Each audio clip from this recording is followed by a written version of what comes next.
Komisi Perlindungan Anak Indonesia mengajak seluruh pihak untuk melakukan pencegahan dan penanganan anak korban judi online di Sumatera Selatan, menyusul adanya temuan Polda Sumsel mengenai 2 siswa SMA yang terlibat promosi judi online.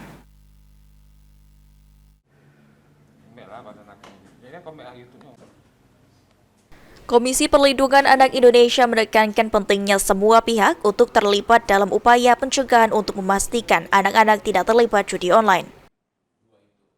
Komisioner KPAI Kawian mengatakan judi online saat ini sedang marak, maka dari itu KPAI berkoordinasi dengan Dinas Pendidikan Sumsel untuk melakukan pencegahan dengan baik, agar anak-anak tidak terpapar judi online, dikarenakan judi online sangat mudah diakses melalui smartphone dan media sosial.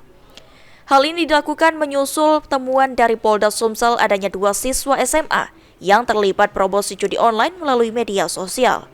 KPAI memastikan kedua siswa tersebut harus dikembalikan ke orang tua dan diberikan pendampingan. Berdasarkan dari PPATK, sebanyak 197.000 lebih anak-anak terpapar judi online yang terjadi di wilayah Jawa Barat, Jakarta, Jawa Timur, dan Banten.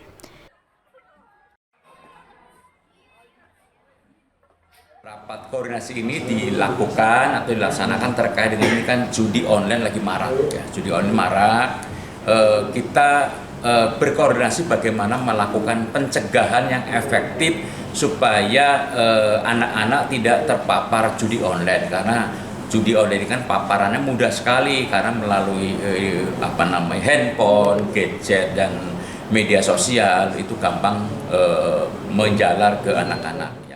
Sementara itu, Kabag Umum dan Kepegawaian Dignas Sumsel Endah Kusuma Dewi mengatakan, Dignas Sumsel telah melakukan sidak ke sekolah-sekolah, namun tidak ditemukan di handphone siswa.